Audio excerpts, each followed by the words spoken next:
कुछ लोगों ने अपने राजनीतिक स्वार्थ के लिए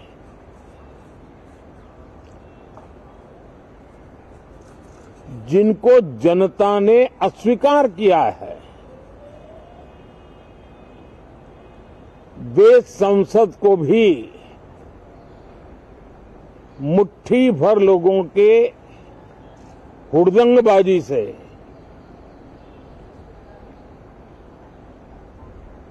कंट्रोल करने का लगातार प्रयास कर रहे हैं।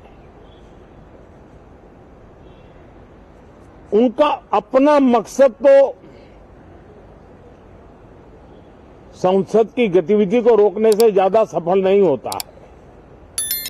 और देश की जनता उनके सारे व्यवहारों को काउंट करती है और जब समय आता है तो सजा भी देती है। लेकिन सबसे ज्यादा पीड़ा की बात यह है कि जो नए सांसद होते हैं, नए विचार, नई ऊर्जा लेकर के आते हैं और ये किसी एक दल में नहीं, सभी दल में आते हैं, उनके अधिकारों को कुछ लोग दबोच देते हैं। सदन में बोलने का उनको अवसर तक नहीं मिलता है। लोकतांत्रिक परंपरा में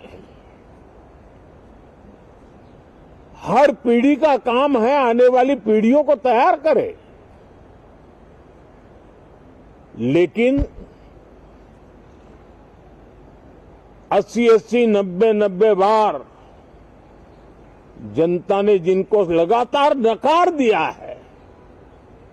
वे न संसद में चर्चा होने देते हैं, न लोकतंत्र की भावना का सम्मान करते हैं, न ही वह लोगों की आकांक्षाओं का कोई महत्व समझते हैं,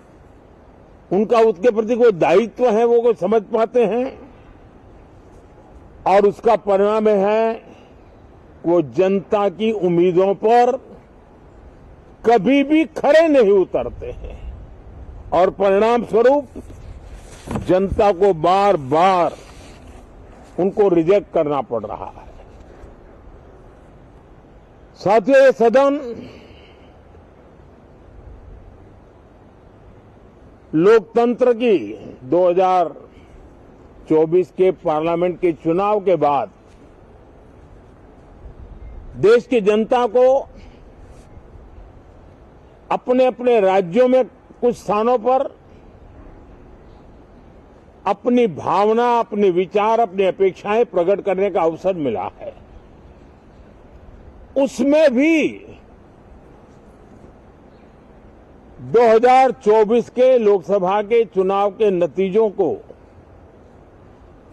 और अधिक ताकत दी गई है राज्यों के द्वारा और अधिक बल प्रदान किया गया है और अधिक समर्थन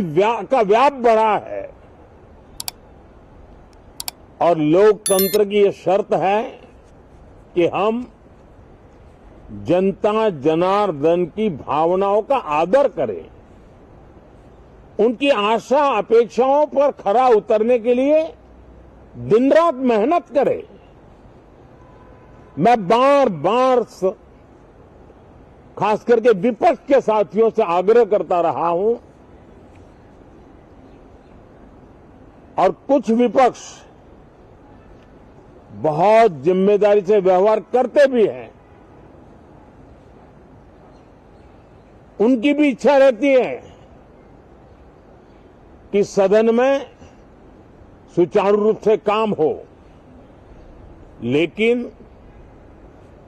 लगातार जिनको जनता ने नकार दिया है, वे अपने साथियों की बात को भी दबोच देते थे, उनकी भावनाओं का भी अनादर करते हैं, लोकतंत्र की भावनाओं का अनादर करते हैं।